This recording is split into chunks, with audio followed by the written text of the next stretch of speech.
पल्लवी जी की आदत थी कि सुबह उन्हें गर्म पानी चाहिए होता था, इसलिए सुबह से 2 बार उठकर कमरे के बाहर निकलकर आकर देख चुकी थी, लेकिन अभी तक बहू कंचन और बेटा सुभाष उठे तक नहीं थे। जब तक उन लोगों में से कोई एक उठेगा नहीं, तब तक उन्हें गर्म पानी मिलेगा नहीं।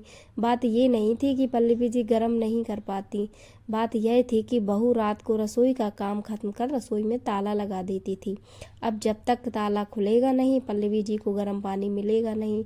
आखिरकार घड़ी में जब 10 बज गए और पल्लवी जी से नहीं रहा गया, तो उन्होंने हिम्मत करके बेटे के कमरे का दरवाज़ा खटखटाया।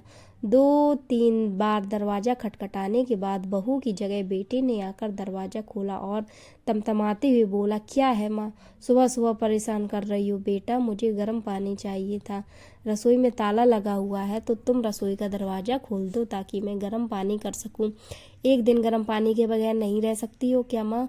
रोज़ तो कंचन करके दे ही देती है ना। आज संडे था, इसलिए सोचा था कि थोड़ा आराम से उठेंगे, पर आप भी ना। कहते कहते सुभाष अंदर कमरे में गया और पत्नी को जगाया।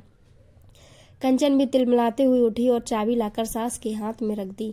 अब रसोई का दरवाज़ा आप ही खोल लीजिए, खुद के लिए गर्म पानी करो तो हमारे लिए भी चाय बना देना। जल्दी नींद खुलने से सिर दर्द होने लगा है मेरा। कभी कोई सास खुश हुई है कि अपनी बहू को सोता देखकर?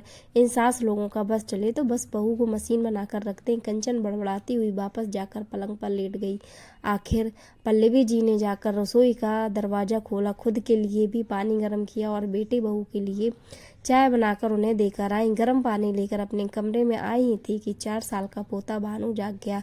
जगते ही बोला, दादी मेरा दूध। उसे देख पल्लवी जी मुस्कुरा कर बोली, हाँ मेरे बच्चे, अभी लेकर आई। गर्म पानी वहीं रखकर पहले भानु के लिए दूध गर्म करने गई। अभी दूध गर्म कर ही रही थी कि इतने में सुभाष की आवाज़ आई, माँ, ओ माँ, कहाँ हो तुम? क्या आप भी सुबह सुबह संभाल नहीं सकती से? पता है ना कंचन के सिर में दर्द हो रहा है। कंचन सही कहती, सास बहू को सोता देख नहीं सकती। कहते कहते सुभाष भी रसोई में आ गया, साथ में भानु भी गोद में था। उसे देखती ही पल्लवी जी बोली, बेटा मैं तो दूध गर्म करने आई थी, मुझे नहीं पता ये कब तुम्हारे कमरे में चला गया। तो ध्यान रखना चाहिए था ना आपको, बस काम कब आना चाहिए। मानता हूँ कि आप सास हो, पर बहू को भी तो इंसान समझो। वही है जो आपकी जिम्मेदारी निभा रही है, नहीं तो दूसरे बेटे बहू ने तो आपको रखने से ही मना कर दिया था। भानु को पल्लवी जी की पास छोड़कर जैसे ही सुभाष वापस अपने कमरे में चला गया, पल्लवी जी देखती ही रह गई। आंखों में आंसू आ गए। मन ही मन सोचने लगी कि मैं कुछ ना करने पर भी बदनाम हो रही हूँ। ऐसी कौन सी जिम्मेदारी उठा ली इन लोगों ने मेरी, जो इतना सुना जाते हैं। ऐसा सोचकर अपने आंसू पोंछे और भानु और उसका दूध लेकर कमरे में आ गई। नाश्ते के समय सुभाष ने कंचन से कहा, तुम्हारी तबीयत ठीक नहीं है तो मैं माँ से कहकर नाश्ता बनवा लेता हूँ ताकि तुम आराम कर सको। रहने दो, उनसे कुछ मत कहना, मैं नाश्ता खुद ही बना लूँगी। अरे पर तुम्हारी तबीयत ठीक नहीं है। नहीं नहीं, मैं खुद ही नाश्ता बना लूँगी। उनका क्या भरोसा, कौन सा सामान उठाकर अपने दूसरे बेटे बहू को देकर आ जाए। अक्सर रसोई से सामान कम हो जाता है। मुझे तो पूरा यकीन है कि माँ जी ही सामान की हेरा फेरी करती हैं और अपने बहू बेटों को देकर आ जाती हैं। और जाकर रसोई में नाश्ता तैयार करने लगी। कंचन को रसोई में नाश्ता तैयार करते देखकर सुभाष गुस्से में आकर पल्लवी जी से बोला, देख लो ये सब आपके कारण है। उसकी तबीयत खराब है पर फिर भी नाश्ता तैयार कर रही है। आपकी इन्हीं हरकतों के कारण परेशान हो चुके हैं हम। पता नहीं भगवान भी हमें चैन से कब रहने देगा। पल्लवी जी उसकी बात सुनकर हैरान रह गई। सुनकर अपने कमरे में चुपचाप शांतिपूर्वक बैठ गई। आंखों से झरझर आंसू बहे जा रहे थे। क्या इसी दिन के लिए इन बेटों को जन्म दिया था? जब शादी के 10 साल बाद मंदिर माथा टेकने के बाद 2 जुड़वा बेटे हुए तो कितने खुश हुए थे। घर में सब लोग, यार दोस्त रिश्तेदार, सब लोगों ने कितनी बधाइयाँ दी थी। सासू माँ तो बलैयाँ लिए जा रही थी। अरे 2 बेटों की माँ बनी है, बुढ़ापे में बैठकर राज करेगी राज। कुछ साल बाद जब पति का देहांत हो गया, तब भी पल्लवी जी ने हिम्मत करके अपने दोनों बेटे सुभाष और विक्रम को संभाला। कितनी परेशानी झेलकर भी इन लोगों को पढ़ाया लिखाया, इतना बड़ा किया, दोनों की शादी कराई। पर उसके बाद सब कुछ बदल गया। दोनों बहुओं की आपस में बनी नहीं, इस कारण बेटों में भी झगड़े होने लगे। आखिरकार दोनों बेटे अलग हो गए। पल्लवी जी के पति ने 2 मंजिला मकान बनवाया था। उसी में ऊपरी मंजिल पर विक्रम अपनी पत्नी के साथ रहने लगा और नीचे वाले फ्लोर पर सुभाष अपनी पत्नी और पल्लवी जी के साथ रहने लगा। पल्लवी जी को रखने को लेकर भी दोनों भाइयों में बहस हुई थी। विक्रम ने साफ मना कर दिया था कि वो माँ को अपने पास नहीं रखेगा, तो सुभाष को अपने पास पल्लवी जी को रखना पड़ा। सच कहें तो उस समय की बधाइयाँ आज कानों में चुभ रही थी। थोड़ी देर बाद सुभाष कमरे में आया और नाश्ते की प्लेट पल्लवी जी के सामने टेबल पर रखते हुए, या यूं कहें पटकते हुए बोला, लो नाश्ता कर लो, आखिर एक बहू को ही परेशान करते जा, दूसरे से कोई लेना देना ही नहीं। पल्लवी जी को सुभाष की बात बहुत बुरी लग रही थी।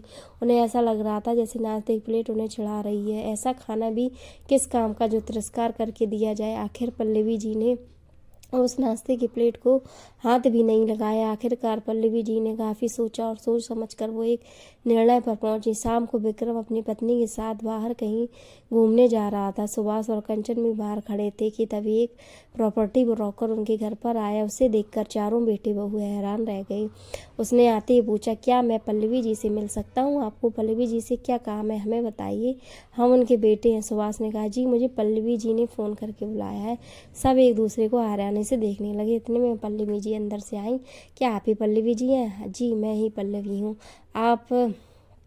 आपने सुबह फ़ोन किया था मकान को बेचने की बात करने के लिए? अरे हाँ, मैंने ही आपको फ़ोन किया था। इससे पहले पल्लवी जी आगे कुछ कहते हैं, सुभाष बोला, कौन सा मकान बेच रही हो आप? हमसे कुछ पूछे बगैर आप ये निर्णय कैसे ले सकती हो? माँ, मकान बेच दोगी तो हम कहाँ जाएंगे? विक्रम ने भी कहा, कभी मेरे बारे में सोचा था कि मैं कहाँ रहूँगी, कैसे रहूँगी?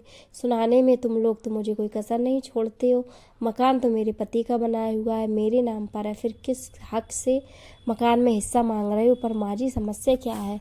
मकान को बेच दोगी तो आप उन पैसों को करोगी क्या? कंचन ने कहा, सोच रही हूँ कि वापस गांव चली जाऊँ, जहाँ से ज़िंदगी शुरुआत हुई थी, वहीं जाकर अपनी ज़िंदगी के अंतिम दिन देखूँ। इसलिए मैं मकान बेचकर गांव में ही ज़मीन खरीद रही हूँ और वहीं रहूँगी। फिर हम लोगों का क्या?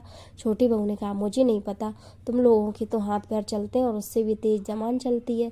अपने आप कमाओ और अपनी प्रॉपर्टी बनाओ, बाकी मुझे नहीं पता।